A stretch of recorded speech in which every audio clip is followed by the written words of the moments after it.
Hello বন্ধুরা, আমি মনি আপনাদের সবাইকে স্বাগত জানাচ্ছি আজকে আরেকটি রেসিপিতে। আজকে আমি রান্না করব এই তো দেশি পাবদা মাছ নিয়েছি।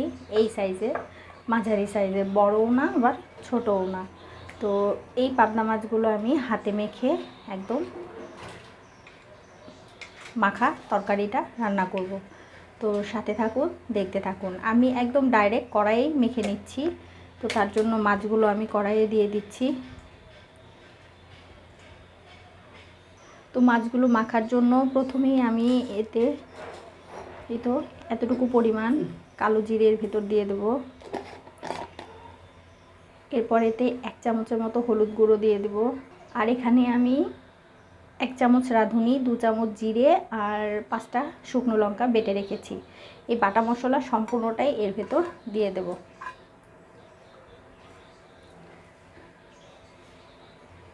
আর দিয়ে দেব পরিমাণ মতো তেল। আর আমি এখানে কয়েকটা আলু নিয়েছি, এভাবে কেটে নিয়েছি। আলুটা আপনাদের পছন্দ অনুযায়ী, আপনারা চাইলে আলুটা দিতেও পারেন, আবার নাও দিতে পারেন। আমার আলুটা খেতে খুব ভালো লাগে সবার ঘরের, তাই আমি আলুটা দিচ্ছি। আর দিয়ে দেব পরিমাণ মতো লবণ। তো এবার আমি সব কিছু এর সাথে সুন্দর করে মেখে নেব। এই তো এভাবে সুন্দর করে মেখে নেব। একটু ভালো করে মাখবো, যাতে করে মাছে বা সব কিছুতে মশলাগুলো মাছের ভেতরে সুন্দর এরকম করে কষলে কষলে মেখে নেবেন। এই তো আমার মাখা হয়ে গেছে। তো মাছগুলো উপরে দিয়েছি আর আলুগুলোকে নিচে দিয়েছি এরকমভাবে।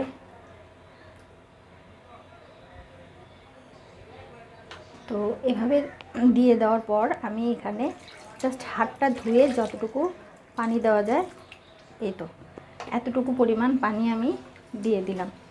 দিয়ে এভাবে নেড়ে চেড়ে এবার আমি এটাকে গ্যাসে বসিয়ে দেব। এই তো দেখুন আমি এটা গ্যাসে বসিয়ে দিয়েছি। গ্যাসের ফ্লেমটা এবার মিডিয়াম টু লো করে এটাকে ঢেকে দেব। ঢেকে 20 মিনিটের মতো রান্না করব। তো ফিরে আসছি 20 মিনিট পর। তো এই 20 মিনিটের মাঝে একটু ঢাকনাটা তুলবেন, খুলে এভাবে একটু ঘুরিয়ে ঘুরিয়ে নাড়িয়ে দেবেন। এই তো দেখুন একটি মাছও কিন্তু এখনও ভাঙেনি। যদি আপনি এভাবে খুন্তি দিয়ে নাড়া দিতে যান তাহলে এটা ভেঙে যেতে পারে, কারণ পাবদা মাছটা খুব নরম, তো তার জন্য আর কি। তো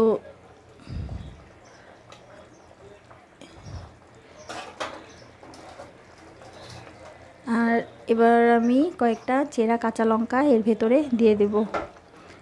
তো এভাবে সুন্দর করে নাড়িয়ে মিশিয়ে দেবেন। দিয়ে এবার গ্যাসের ফ্লেমটা লো করে এটাকে আরও 10 মিনিট ফোটাবো। এই তো ফিরে এলাম আমি 10 মিনিট পর। এই তো আমার রান্নাটা অলমোস্ট হয়ে গেছে। এবার আমি ধনেপাতা কুচি অ্যাড করে দিলাম, দিয়ে আর 2 মিনিটের মতো এটাকে চুলায় রাখবো। রেখে তারপর আপনাদের নামিয়ে পরিবেশন করে দেখাচ্ছি। এই দেখুন আমার আলুও সুন্দর সেদ্ধ হয়ে গেছে, একদম পারফেক্টভাবে হয়েছে। গ্রেভিটা এতটুকুই রাখবো, এর বেশি রাখবো না। তো আর 2 মিনিট পর আমি এটাকে আপনাদের পরিবেশন করে দেখাচ্ছি। এই তো দেখুন আমি এটাকে চুলা থেকে নামিয়ে রেখেছি। এত সুন্দর একটা কালার এসেছে আর এত সুন্দর একটা স্মেল বের হয়েছে, যেটা বলার মতো না। গরম ভাতের সাথে একদম জাস্ট জমে যাবে এটা। তো রান্নাটা বাসায় ট্রাই করবেন কেমন। আর প্লিজ রান্নাটা যদি ভালো লেগে থাকে তাহলে আমাকে প্লিজ আমার চ্যানেলটাকে সাবস্ক্রাইব করবেন, বেশি বেশি করে শেয়ার করবেন, লাইক করবেন আর কমেন্ট করবেন। আর এরকমই দেশি ঘরোয়া রান্না পেতে চ্যানেলটাকে সাবস্ক্রাইব করে রাখবেন। আর যারা ফেসবুক থেকে দেখছেন তারা ফলো দিয়ে দেবেন, কেমন? তো আজ এ পর্যন্তই। সবাই ভালো থাকবেন, সবাইকে টেস্টি টেস্টি খাবার রান্না করে খাওয়াবেন। টাটা।